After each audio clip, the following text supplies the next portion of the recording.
Attempting to share a reflection with you on my experience working with Mrs. Kirsh is overwhelming. There are many feelings, thoughts, and events I could choose to share with you. Thoughts on someone I now have the honor of calling my friend. During the first few months of getting to know Mrs. Kirsh, I was increasingly surprised and impressed with every topic of conversation and each meeting we had. We have lived in the same neighborhood for years and share many of the same political, religious, and ideological views. She is better informed on current politics than I or most of my friends. After a few months of visiting and speaking with Mrs. Kirsh, I took a trip to Washington, D.C. to visit the National Holocaust Museum. Mrs. Kirsh had mentioned that her and her husband David had donated materials to the museum when it opened, and this knowledge gave me a little extra push to make the visit, which on a personal level had begun to feel like one of inevitable necessity.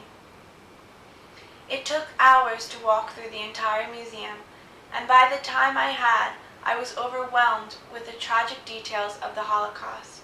Towards the end of my tour, I found myself standing in front of a drawing made by a child who had perished during the war.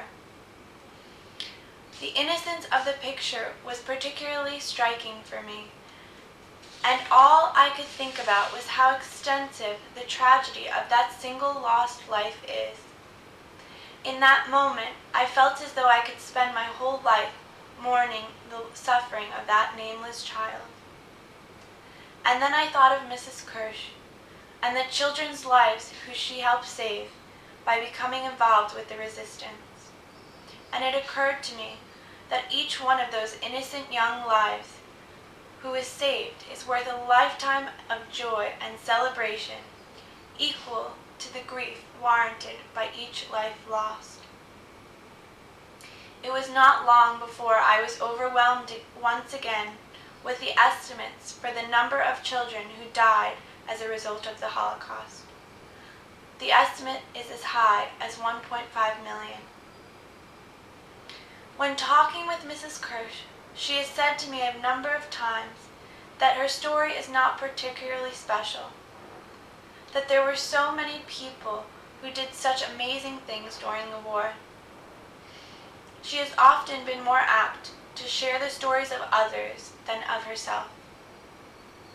But I am easily overwhelmed, and I do not feel that I have the ability to adequately appreciate all of the heroic stories that were made in the midst of the tragedy of the Holocaust, any more than I am capable of wrapping my mind around the enormity of loss and suffering that has been the extension of the 1.5 million children who died during the war.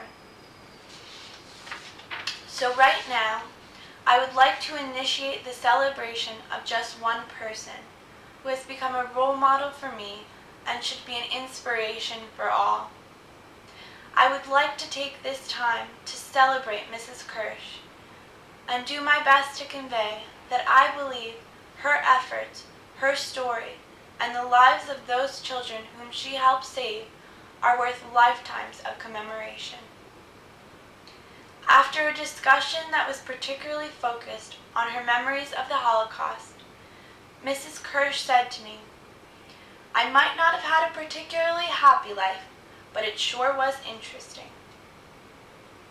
After learning about Mrs. Kirsh's experience and beginning to grasp the tragedy of the Holocaust, I don't know how much I can hope to fulfill my once simple dream of just being happy all the time.